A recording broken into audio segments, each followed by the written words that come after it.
Meus caros irmãos e amigos, professores e alunos da Escola Bíblica Dominical, pastores e companheiros de ministério, irmãos e irmãs que sempre nos acompanham neste canal, e você que está nos conhecendo hoje, eu quero saudar a todos vocês com a santa e gloriosa paz do nosso amado Salvador Jesus Cristo. Com muito prazer, com muita alegria, estamos chegando na lição número 5. No próximo domingo, estudaremos a lição que tratará sobre o casamento é para sempre. É a quinta lição de uma série de lições que estão tratando sobre os valores do reino de Deus, a relevância do Sermão do Monte para a Igreja de Cristo. Já estudamos na lição 1 o Sermão do Monte, o caráter do reino de Deus. Na lição 2, sal da terra, luz do mundo. Na lição 3, Jesus, o discípulo e a lei. Na lição 4, resguardando-se de sentimentos ruins. E agora, avançando pelo capítulo 5 do Evangelho segundo escreveu Mateus, nós iremos estudar sobre o casamento, mais especificamente sobre o adultério. E aí o comentarista aproveita também para trazer para nós uma lição maravilhosa sobre a importância da indissolubilidade do casamento. Eu quero agradecer a vocês que estão nos conhecendo durante essa semana, fizeram a sua inscrição no nosso canal, estão nos conhecendo recentemente. Eu sou o pastor Daniel Rosa Dutra, congrego na Assembleia de Deus do Clube Bandeira, aqui em São Gonçalo, Rio de Janeiro, e é um prazer poder servir a você a palavra de Deus, ministrar para você a palavra de Deus neste estudo precioso que é o estudo da Escola Bíblica Dominical.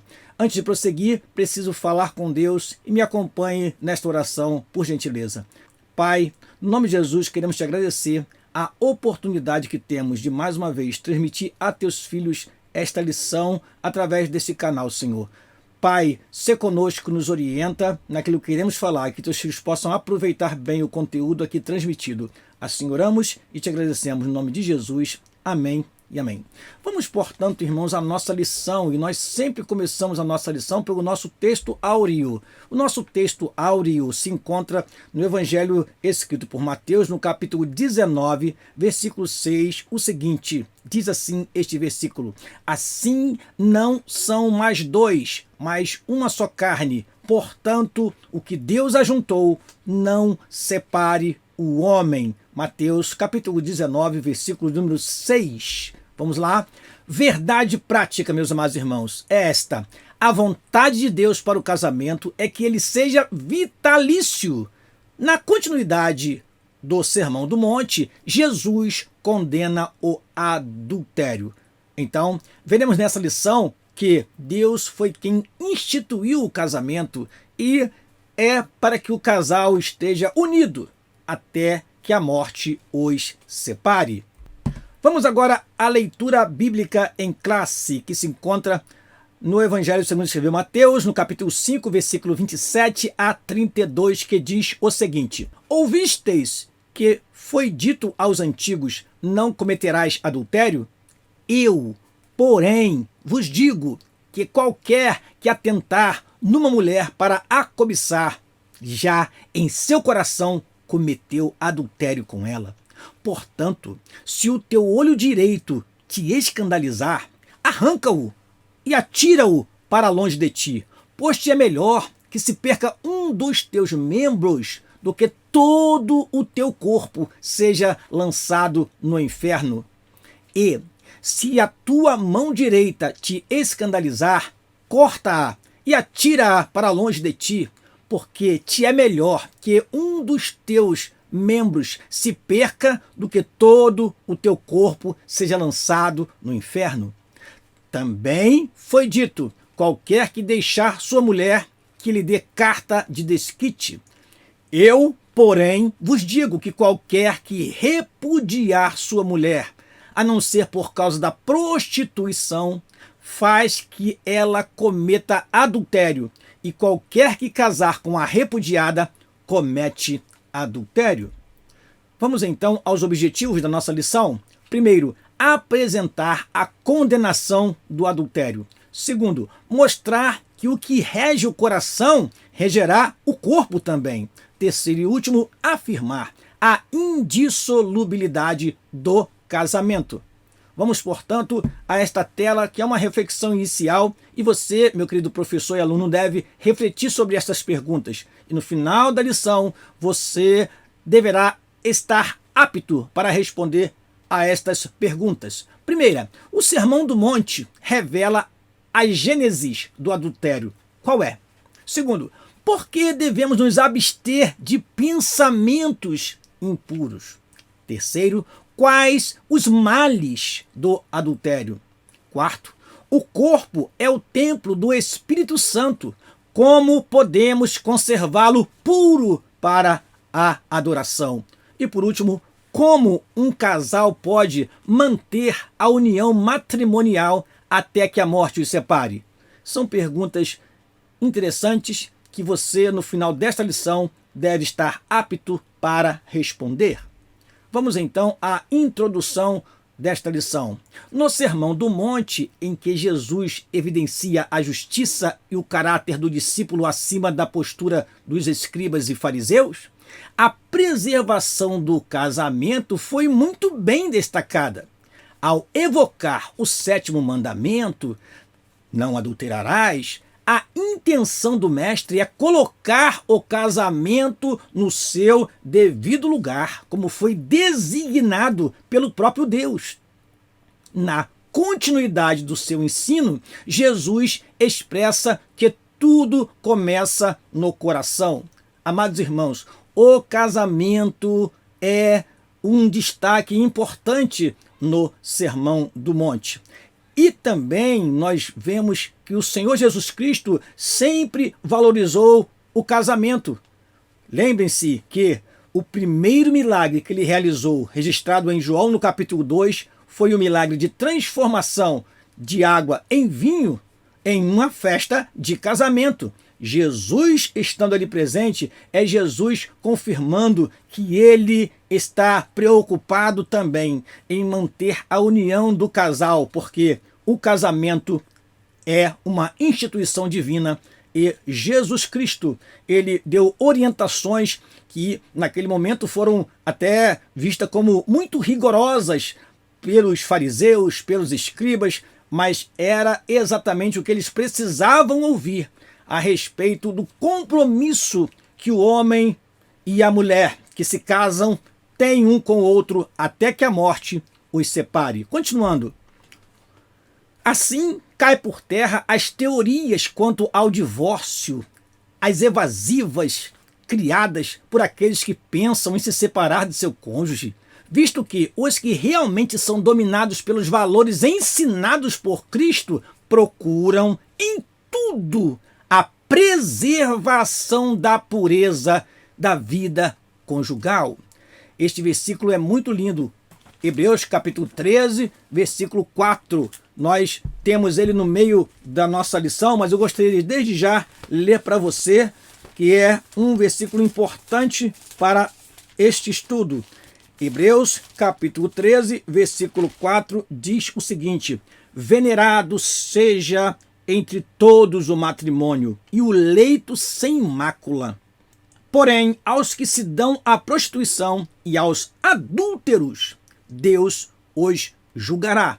Então precisamos lutar, pelejar para que tenhamos em nossa casa leitos sem mácula.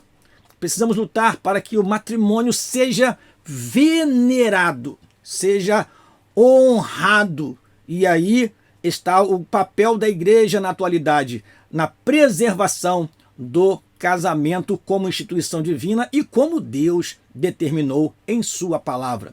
Voltando à leitura, em Mateus capítulo 5, versículo 27 a 32, que é o texto que lemos, Jesus esclarece que não há espaço para uma moral dupla, como deseja uma sociedade degenerada. Amados irmãos, nós vivemos numa sociedade onde o pecado é estimulado através das novelas, através das produções cinematográficas, e isso tem afetado a sociedade atual. Muitos já não sentem mais o peso, a culpa quando pecam, porque estamos banalizando a vida cristã e estamos valorizando aquilo que verdadeiramente não deveríamos valorizar. vivemos um tempo de inversão de valores, mas lembre-se que nós estamos estudando neste trimestre sobre os valores do reino de Deus. No reino de Deus, os valores são determinados por Deus e nós precisamos preservá-los. E um dos grandes valores que precisam ser preservados nos últimos tempos é o valor da fidelidade de um casal, um para com o outro. Que Deus possa abençoar as nossas famílias em nossas igrejas, para que preservemos o nosso casamento e que esta instituição divina não seja vilipendiada como tem sido em muitos lugares. Na igreja do Senhor, temos que dizer, aqui não. Aqui nós valorizamos o que o Senhor Deus deixou para nós. Continuando, vamos ao primeiro tópico da nossa lição, a condenação do adultério. Vamos ao primeiro item do primeiro tópico, definição de adultério. O nosso comentarista traz uma definição, mas eu creio que você, caro professor e aluno, não tem dificuldade de entender o que é adultério. É simplesmente uma pessoa ter relação sexual com uma outra pessoa que não é o seu esposo ou sua esposa. Por isso o comentarista deixa para nós esta explicação muito simples. Biblicamente, o adultério é definido como uma relação sexual que um homem casado tem com uma mulher que não é a sua esposa ou vice-versa. A idolatria era chamada figuradamente de adultério, isso no Antigo Testamento. Porém, aqui é literal quando o Senhor Jesus Cristo fala sobre adultério. Jamais se deve pensar que as ordens divinas em relação ao adultério fossem pesadas demais. Na verdade, por meio dessas prescrições da lei, o que se colimava, ou seja, o que se visava, era preservar o casamento, a fidelidade conjugal, a família. Queridos, o adultério destrói famílias. E quando temos essa prescrição na lei, não adulterarás, é dar um limite ao homem dizendo, olha, não destrua a sua família, não destrua a felicidade do lar, não seja infiel, seja fiel tanto a Deus quanto ao seu cônjuge. Diz mais assim a nossa lição, o mandamento não adulterarás trata-se de um dique, uma contenção que preserva a fidelidade conjugal e a família, a célula máter da sociedade.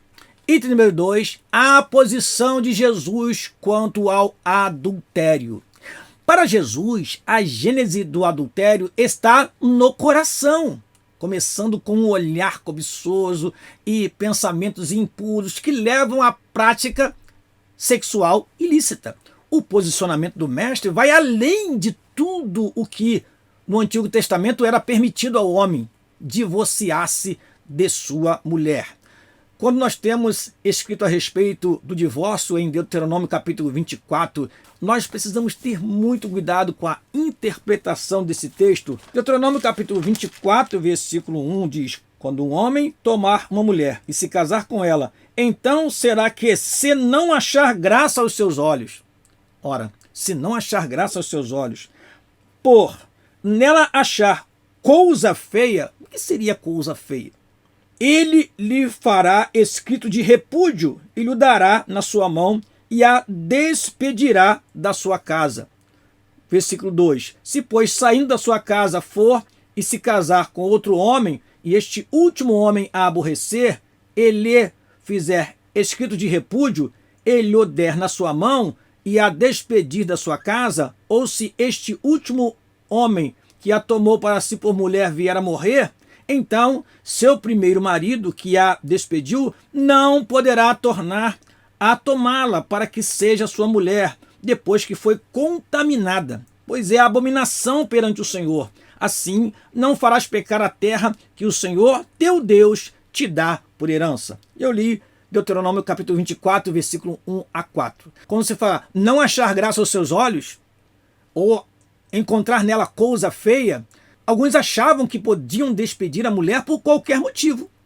E aqui nós vemos a situação como era no Antigo Testamento. Jesus, então, vai partir da lei de Moisés e vai explicar que os súditos do reino devem seguir o que o Senhor Deus determinou no princípio. Isso nós veremos no texto sagrado, que o divórcio foi permitido por Moisés por causa da dureza do coração dos homens, que estavam despedindo as mulheres por qualquer motivo.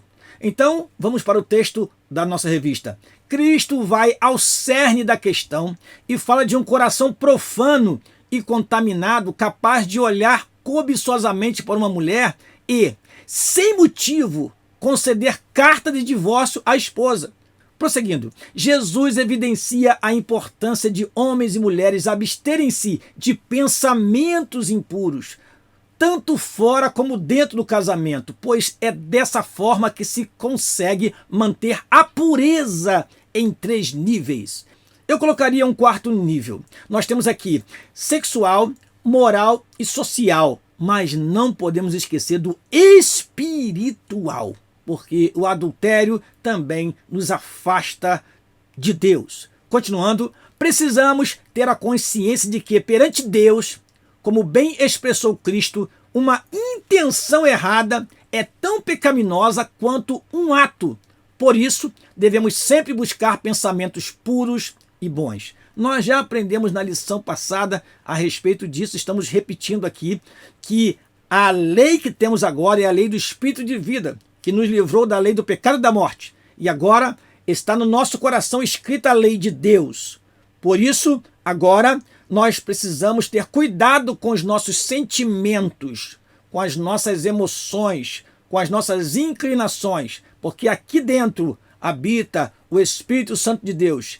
É daqui de dentro do coração que procedem as saídas da vida, como diz a palavra do Senhor. Então, precisamos cuidar para que os nossos pensamentos não sejam impuros e assim cometermos o pecado do adultério já no nosso coração, maquinando, preparando toda a cena, tudo aquilo que for necessário para a concretização de um ato.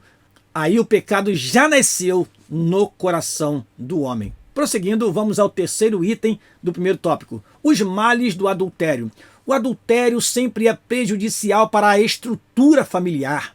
E qualquer infidelidade no relacionamento a 2 sempre será ruim, pois gera desconfiança, feridas emocionais, desvalorização, desrespeito, fraqueza e queda na vida espiritual. Então, os males do adultério são enormes. Por isso, é importante evitar tanto a prática do ato como os pensamentos indevidos. Às vezes a pessoa só não concretiza porque não tem a oportunidade, mas no seu coração já está o adultério ali plantado. E na primeira oportunidade que tiver, ele vai fazer aquilo que o seu coração está determinando, ou aquilo que na sua mente já foi trabalhado e preparado. Além disso, os prejuízos espirituais são ainda maiores. Não havendo pureza em seus pensamentos, nem havendo lealdade com o seu cônjuge, o relacionamento entra em perigo e deturpam a mente do cristão que, tendo a mente de Cristo, só deve pensar em coisas boas. O adultério deve ser evitado a todo custo, pois suas consequências são devastadoras. Além de ser pecado, fere a santidade de Deus. Amados irmãos, é o pecado que não tem negociação. O pecado de prostituição, de adultério, a orientação de Paulo é fugir. Fugir. Lembre-se de José do Egito. Ele precisou fugir para não pecar. Então, a ordem de Paulo é fugir da prostituição. Corre, foge, saia daquele ambiente, saia daquele espaço. Deixe de comunicar-se com pessoas que estejam te induzindo ao pecado. Fuja. É isso que Jesus Cristo nos ensinou quando ele vai falar mais tarde sobre se o teu olho te faz pecar, arranca-o. Se tua mão te faz pecar, arranca-a. Tira essa prática da sua vida. Tira esse comportamento da sua vida, porque isso vai te levar à queda e isso vai prejudicar você, a sua família e a igreja. Amém? Vamos prosseguir? Vamos ao segundo tópico da nossa lição. O que rege o coração regerá o corpo. O que procede do coração é o primeiro item do segundo tópico. O pecado não está restrito apenas ao ato, mas também a pensamentos impuros, malignos, cuja fonte é o coração. Coração aqui vem do hebraico e significa homem interior, mente, vontade, alma, inteligência. Trata-se do lugar dos desejos, das emoções e das paixões. No seu aspecto figurativo, o coração refere-se ao caráter moral. Na realidade, meus amados irmãos, o nosso coração, o nosso interior deve estar purificado. A nossa consciência, como disse Paulo, deve ser purificada. Nós precisamos ter uma consciência pura e, para isso, não podemos alimentar maus pensamentos. Um cristão que tem o coração transformado tem um viver totalmente diferente, visto que seu coração é regido pela palavra de Deus. Então, precisamos estar sempre alimentando a nossa alma, o nosso interior com a palavra de Deus. O salmista escreveu: escondi a tua palavra no meu coração para não pecar contra ti. Então, quando a palavra de Deus está depositada em nossos corações, e o nosso coração está inundado pela palavra de Deus e pela presença do Espírito Santo, esses dois elementos, palavra e Espírito Santo, são elementos santificadores. Estes fazem com que a nossa vida seja uma vida pura, íntegra diante de Deus. Então, cuidemos, porque do nosso coração procedem as saídas da vida. Então, precisamos atentar para isso e não deixar que jamais o nosso coração seja levado pelos pensamentos, pelas intenções do mal, e assim não tenhamos controle sobre as nossas emoções, sobre os nossos sentimentos. O que acontece muitas vezes é que nós somos traídos pelos nossos sentimentos, pelas nossas emoções. Perdemos o domínio próprio, que é fruto do Espírito, e assim somos levados, vamos sendo conduzidos ao pecado e depois perdemos completamente a direção de Deus, perdemos a unção de Deus, perdemos a graça de Deus em nossa vida. Então, cuide do seu coração, cuide do seu interior, cuide da sua alma, cuide do seu pensamento, para que dele proceda coisas que possam trazer edificação e não pecado, como nós estamos aprendendo nesta lição.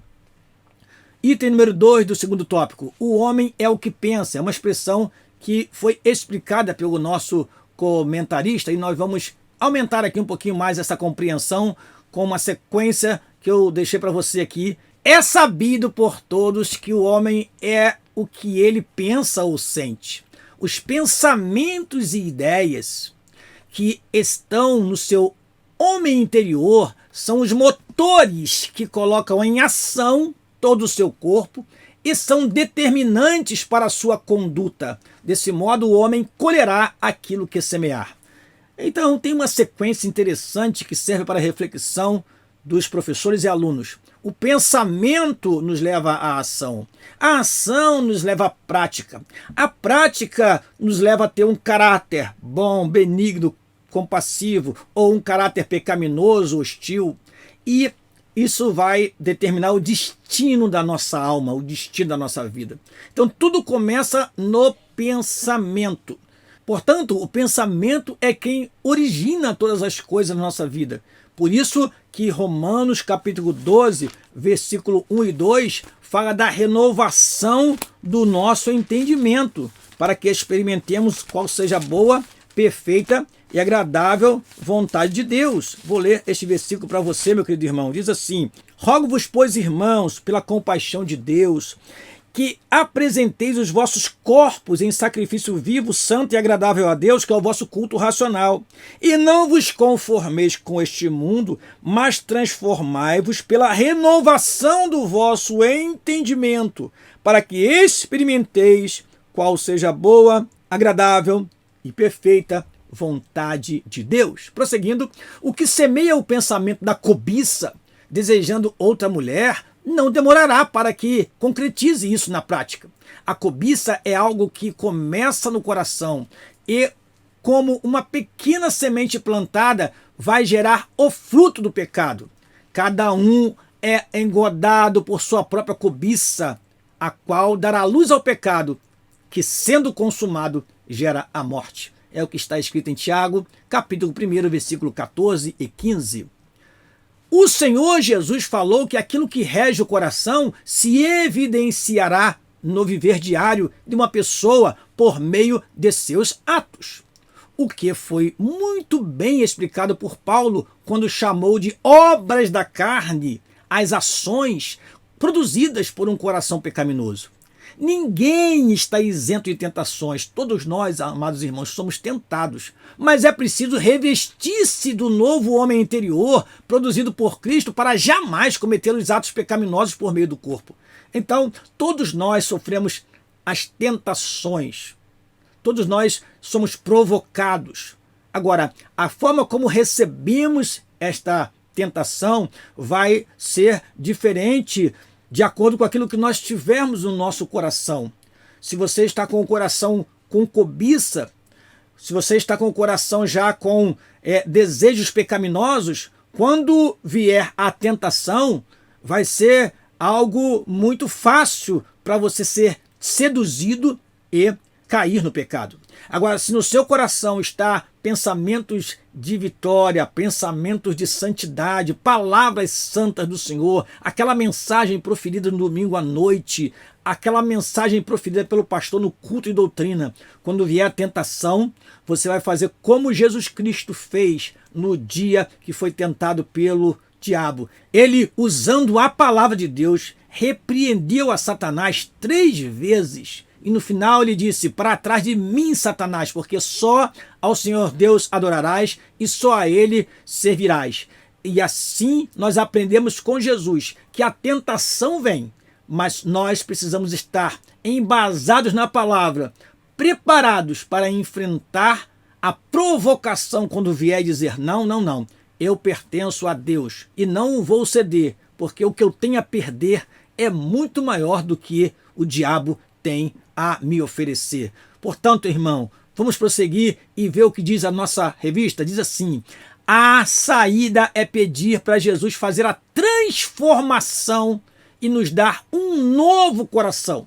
Se o nosso coração está contaminado, nós precisamos pedir que ele nos purifique.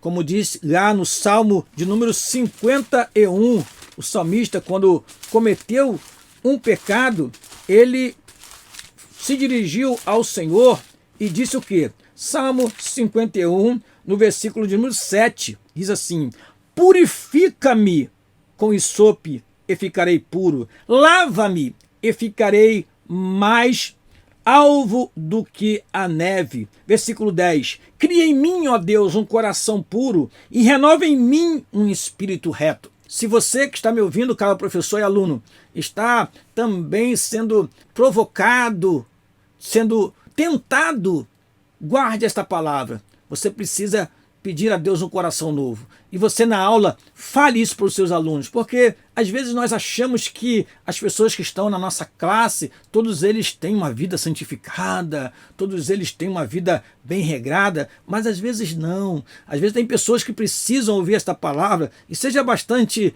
direto, seja bastante incisivo, seja bastante objetivo quando você falar estas palavras, fale com firmeza, porque o pecado tem se infiltrado no meio do povo de Deus, e até mesmo pessoas que a gente menos imagina estão sendo atraídos e engodados e estão caindo. Isso tem causado tristeza muito grande para os pastores que lideram as igrejas. Tamanha é a proporção de crente que tem se deixado levar pelas tentações. Deus tenha misericórdia de nós, que Ele possa criar em nós um coração novo e renovar em nós um espírito reto quando nós estivermos sendo tomados por pensamentos impuros. Vamos ao terceiro item do segundo tópico: sujeitando o corpo ao Espírito Santo. Para o cristão dominar bem o corpo, ele precisa viver na dependência do Espírito Santo, meus amados irmãos. Jesus fez uso de figuras de linguagem e de modo hiperbólico para mostrar como se deve fazer para vencer os instintos sexuais. Ao sugerir: se o teu olho direito te escandalizar, arranca-o e o atira fora, longe de ti, Cristo não tinha a intenção de incitar alguém a praticar a mutilação dos membros do corpo. Amados, se isso fosse literal, nós teríamos na igreja muitas pessoas cegas ou sem o seu olho, nós teríamos muitas pessoas com a mão cortada, com os pés cortados, porque foi a um lugar que não deveria ir. E não é isso que o Senhor Jesus Cristo quis falar literalmente. Vamos ler? O uso aqui é totalmente metafórico, dando ênfase de como o cristão pode crucificar a carne com as suas paixões e sujeitar o seu corpo ao Espírito Santo para que não seja instrumento do pecado. Jesus não estava falando de cortar algum membro do corpo, não, amados, pois nada disso valeria enquanto o coração ainda estivesse cheio do pecado. Um coração transformado pelo poder de Cristo mostrará atitudes de sacrifício que visam glorificar a Deus. Tirar o olho fora não quer dizer que a pessoa não vai cobiçar quando ouvir uma voz de alguém. Ele pode no seu coração cobiçar mesmo não vendo. Há muitas pessoas que têm a sua liberdade privada, mas de lá de onde estão, consegue reger os seus súditos aqui fora. Então, o que é isso, pastor Daniel? Nós precisamos tratar do nosso coração e somente o Espírito Santo agindo, atuando em nós, haverá transformação. Esse cortar significa não fazer, não ter, não praticar, fugir. Se o telefone celular te leva a pecar, é bom que não tenha. Se a televisão te faz pecar, é bom que você não a use. Se aquele lugar que você vai sempre te induz a você voltar a beber, não vá àquele lugar, mude de caminho. Se aqueles amigos sempre te levam para o lugar do erro, fuja e mude de caminho. Isso é cortar, tirar da nossa vida alguma liberdade que temos, alguma possibilidade que temos para que possamos obedecer a Deus, temendo a Ele e sendo fiel. Terceiro e último tópico da nossa lição, a indissolubilidade do casamento. Primeiro item do terceiro tópico, o casamento na perspectiva bíblica. Sabemos que o casamento é a mais fundamental de todas as instituições sociais. Na perspectiva divina, o casamento deve ser uma união permanente, em que homem e mulher entram em uma aliança a fim de construir uma união única, da mais perfeita intimidade, não querendo jamais que os votos do casamento fossem derrubados. Deus deu a ordem: não adulterarás, ou seja, preserve aquilo que vos dei, preserve esta instituição tão maravilhosa, não transpasse os limites, não vá além daquilo que eu estabeleci para você. É Deus falando assim quando ele diz: não adulterarás. A singularidade dessa maravilhosa união foi destacada por Cristo quando falou do vínculo conjugal, expressando que não são mais dois, mas uma só carne. Paulo via essa união de maneira tão cândida que comparou o amor de Cristo, que se sacrificou pela igreja, ao amor do marido para com a sua esposa. Então, quando homem e mulher se unem pelos laços sagrados do matrimônio, eles se tornam uma só carne, não são mais dois, agora são um. Isso fica muito ilustrado nas certidões. Você tem a certidão de nascimento e a sua esposa também, ou o seu esposo também, até o momento em que vocês se casam. Naquele momento, vocês vão passar a usar a certidão de casamento e não mais a certidão de nascimento, porque agora os dois têm um só documento, porque agora os dois são uma só carne. E se são um, já não são mais dois. Por isso que Jesus reforça dizendo: não podemos jamais admitir que o homem separe aquilo que Deus uniu. Prosseguindo, item número 2 do terceiro tópico: o que fazer para que o casamento seja para sempre? Um casal que vive a vida a dois, em amor, irá construir a mais bela e perfeita união, ainda que enfrente lutas e reveses nesta vida. Claro, meus amados irmãos, todo o casamento, todo o casal passa por crises. Há alguns que chegam a estudar, tem a crise dos 7 anos, tem a crise dos 10, tem a crise dos 25 anos. Enfim, na verdade, as crises não têm tempo certo de chegar no casamento. Ela pode vir, por exemplo, quando há o desemprego de um dos cônjuges, quando há perda de algum bem, quando coisas trágicas acontecem, as crises podem vir. E isso é muito normal acontecer na vida do casal. Porém, o Senhor foi quem instituiu o casamento e ele está interessado em preservar. As crises servem para o amadurecimento do casal.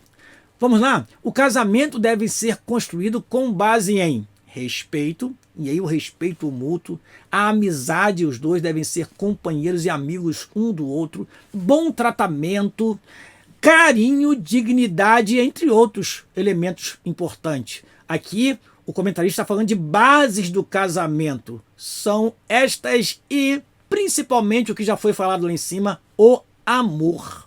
O amor que vem de Deus e pode ser renovado sempre que o casal perceber que está perdendo aquela intimidade, aquele amor, deve ser renovado o pacto e orar junto e pedir a graça do Senhor e continuar junto até que a morte os separe.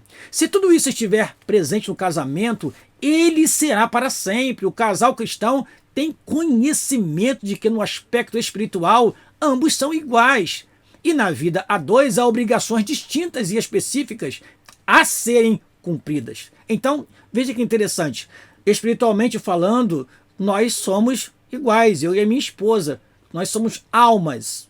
Porém, como marido e ela como mulher, temos obrigações distintas e específicas para que haja a unidade no casamento. Então, os papéis estão bem definidos na palavra do Senhor, os papéis estão bem definidos até mesmo na vida social, e assim o casal deve ter esse entendimento que os dois precisam adorar a Deus juntos, louvar a Deus juntos, mas também há funções específicas e cada um deve ser responsável pelas suas específicas obrigações para que não haja conflito no casamento. A união sexual é outro fator preponderante que deve ser levado em consideração no casamento. Ele deve ser desfrutado, o casamento deve ser desfrutado pelo homem e pela mulher, casados em uma intimidade mais profunda. O verbo coabitar fala da relação sexual dentro do casamento, tratada pela Bíblia como algo digno. E aí o texto que nós já lemos, nós até dissemos que estaria aqui na lição, e está aqui: venerado seja entre todos o matrimônio e o leito. O leito é realmente o lugar onde o casal mantém as suas relações sexuais. Então, o leito sem mácula deve ser venerado, assim como o matrimônio. Não apenas aquela festa do matrimônio, que todos estão alegres ali, mas também na intimidade. Quando o casal está a sós, isso deve ser venerado, deve ser honrado.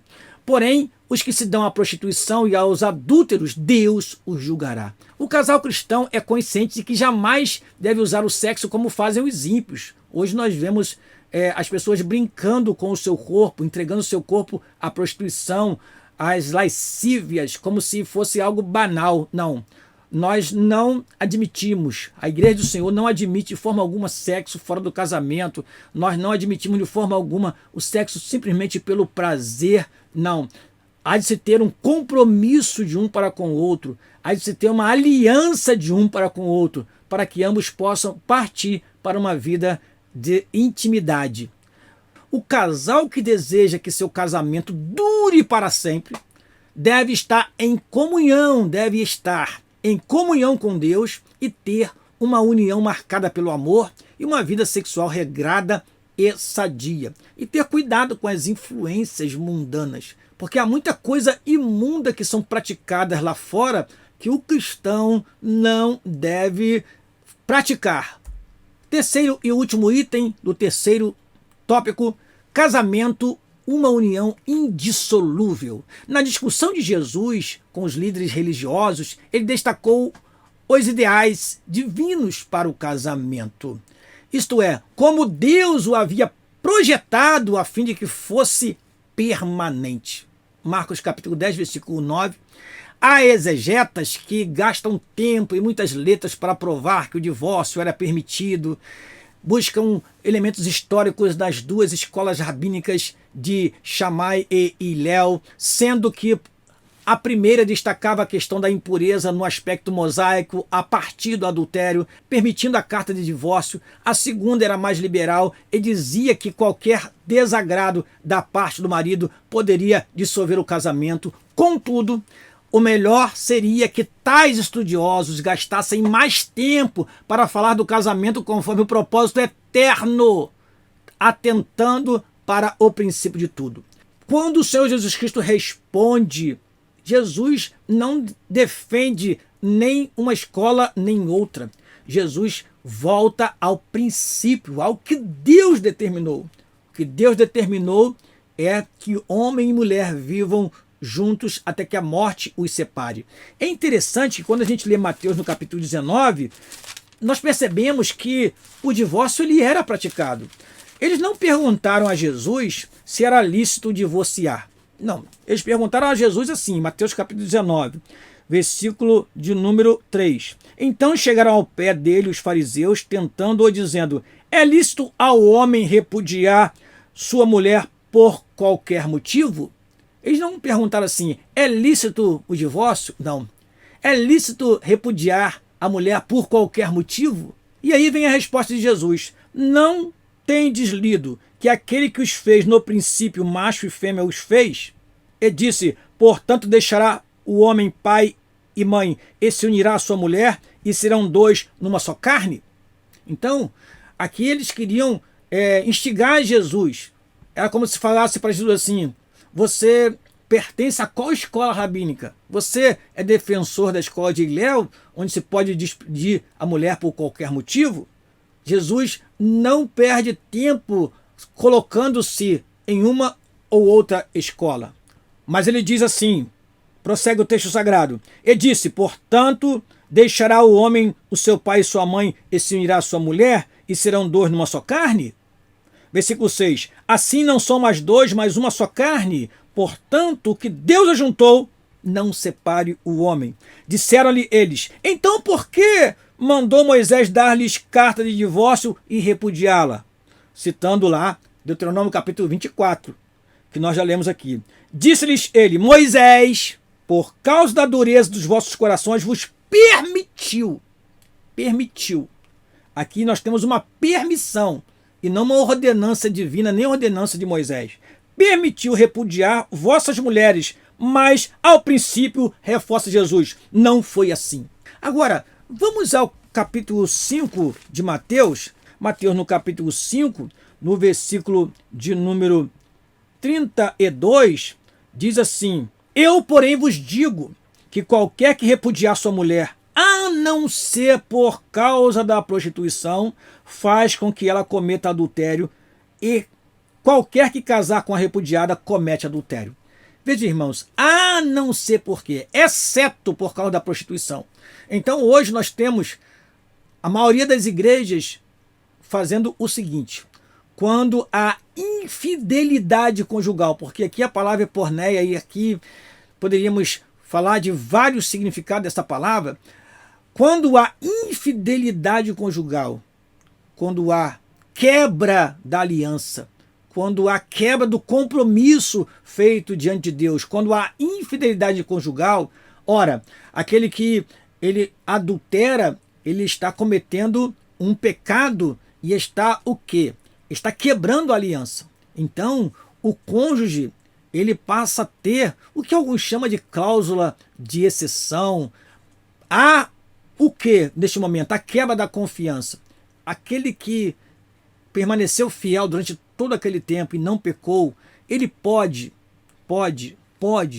pedir o divórcio. Mas isso não quer dizer que sempre haverá divórcio quando houver quebra da fidelidade conjugal. Isso é importante dizer porque Deus restaura casamentos, Deus restaura famílias, Deus restaura a vida a dois. É importante dizer isso porque o que nós percebemos que deve haver uma razão muito, mas muito justa para que haja o divórcio. Por isso, algumas igrejas não aceitam até hoje divórcio de modo algum. Outros entendem que aqui, havendo a quebra do compromisso do casamento, o outro pode usar esse direito e então divorciar-se para poder prosseguir a sua vida ou sozinho ou com outra pessoa. Este assunto ele é bastante polêmico. Aqui não há uma regra geral. Divórcio não é regra. Divórcio não é exceção.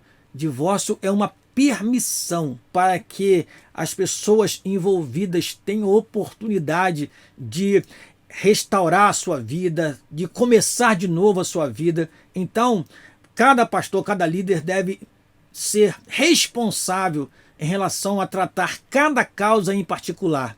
Alguns casos não terão realmente mais remédio. Pessoas que vivem há muito tempo separados, já constituíram famílias em outros lugares. Porém, há casos que nós podemos restaurar o casamento. Há lugar sempre para o perdão.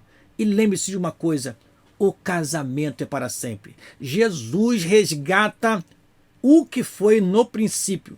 E é isso que nós devemos reforçar. Para Jesus, o casamento é a união indissolúvel e por isso deixou claro que quanto ao divórcio, não era um mandamento de Moisés, mas sim uma concessão devido à fraqueza humana por causa do pecado, pelo padrão baixo e desmoralizante em que muitos estavam vivendo. Enquanto a lei permitiu o divórcio, Jesus salienta que isso significava legalizar o adultério. Sempre é doloroso falar sobre divórcio, visto que já se trata da destruição de um casamento. Porém, como servos de Deus, precisamos dizer que a comunidade de salvos que quer viver o padrão do reino de Deus, com suas bem-aventuranças, precisa entender que o ideal divino é ainda a indissolubilidade da vida a dois, tanto física como espiritual, seguindo o padrão divino do Éden. O padrão divino do Éden, que é os dois serão uma só carne. Amém? Vamos à nossa conclusão? Pela palavra de Deus, compreendemos que o casamento é para sempre, mas sua construção depende de uma vivência com Deus e um relacionamento marcado pelo amor. Frente aos problemas que possam surgir, o caminho não é o divórcio. Os cônjuges devem agir com boa vontade e sacrifícios, buscando sabedoria divina para que se voltem à verdadeira harmonia com a presença de Jesus. Amém! Eu convido você para a próxima lição, lição de número 6. Trataremos sobre expressando palavras honestas. Vamos então nos despedir de você. Agradeço a você que está assistindo essa aula até agora e nós estamos muito felizes por ter você sempre conosco aqui. Na próxima semana estaremos aqui novamente. Deus abençoe a tua família. Tenha uma ótima aula no próximo domingo. Que Deus possa te abençoar, caro professor, e você, aluno, participe ativamente da aula no próximo domingo. Deus te abençoe. Aqui se despede o vosso amigo, pastor Daniel Rosa Dutra, em nome de Jesus. Amém.